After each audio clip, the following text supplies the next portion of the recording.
দক্ষিণ লেবাননে আগুন ঝড়, আকাশ জুড়ে যুদ্ধবিমানের গর্জন, যুদ্ধবিরতির প্রতিশ্রুতি যেন মুহূর্তেই ছিন্ন ভিন্ন। ড্রোন, বোমা আর গোলাবর্ষণে আবারও রণক্ষেত্রে পরিণত হয়েছে দক্ষিণ লেবানন। সীমান্ত জুড়ে বাড়ছে উত্তেজনা, নতুন করে শুরু হয়েছে বিস্ফোরণ আর হামলার আতঙ্ক।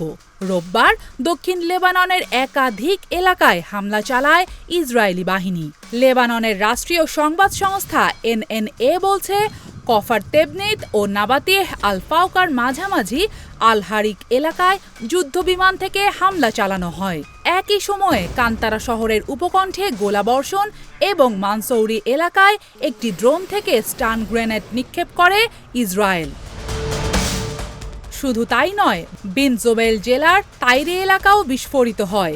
অন্যদিকে টাই শহর ও আশপাশের গ্রামগুলোর আকাশ জুড়ে দীর্ঘ সময় ধরে টহল দেয় ইসরায়েলি ড্রোন। নাবাতিহ আল ফাউকার আল দেইর এলাকাতেও নতুন করে বিমান হামলা হয়। হামলার পর উদ্ধার কাজ মারাত্মকভাবে ব্যাহত হয়।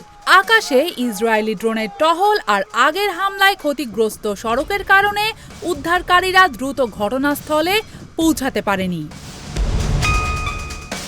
লেবাননের স্বাস্থ্য মন্ত্রণালয় জানায়, গত 24 ঘন্টায় ইসরায়েলি হামলায় একজন নিহত এবং একজন আহত হয়েছেন।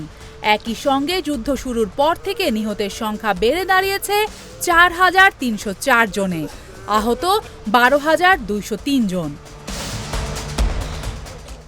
এই হামলাগুলো এমন এক সময় ঘটল যখন যুক্তরাষ্ট্রের মধ্যস্থতায় যুদ্ধবিরতি ও ইসরায়েলি সেনা প্রত্যাহারের লক্ষ্যে একটি কাঠামোগত সমঝোতার কথা জানানো হয়েছিল। কিন্তু সীমান্তে নতুন করে হামলা সেই প্রচেষ্টার ভবিষ্যৎ নিয়ে বড় প্রশ্ন তৈরি করেছে।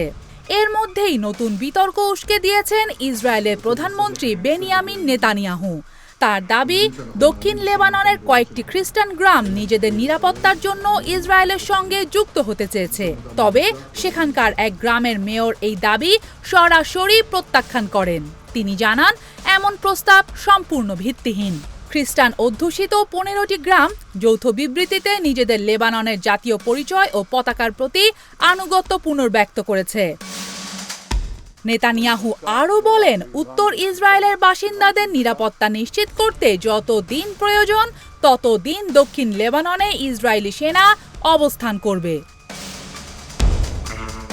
অন্যদিকে ইসরায়েলি সেনাপ্রধান লেফটেন্যান্ট জেনারেল ইয়াল জামির সীমান্তে মোতায়েন সেনাদের উদ্দেশ্যে বলেন, লেবাননের ভূখণ্ড থেকে সব ধরনের হুমকি দূর না হওয়া পর্যন্ত অভিযান চলবে।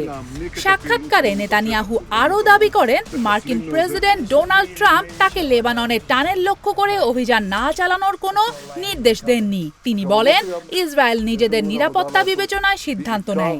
দক্ষিণ লেবাননের তথাকথিত ইয়েলো লাইন বরাবর উপস্থিতি বজায় রাখার বৈধতা রয়েছে বলেও তার সরকার মনে করে। যুদ্ধবিরতির ঘোষণা থাকলেও সীমান্তে থামছে না আগুন। আকাশে যুদ্ধবিমান, মাটিতে গোলাবর্ষণ, মাথার ওপর ড্রোনের অবিরাম চক্কর। দক্ষিণ লেবাননে আবারও বাড়ছে যুদ্ধের আশঙ্কা। এখন সবার চোখ, এই সংঘাত কি আবার পূর্ণমাত্রা যুদ্ধের রূপ নেবে, নাকি কূটনৈতিক প্রচেষ্টা শেষ পর্যন্ত পরিস্থিতি নিয়ন্ত্রণে আনতে পারবে?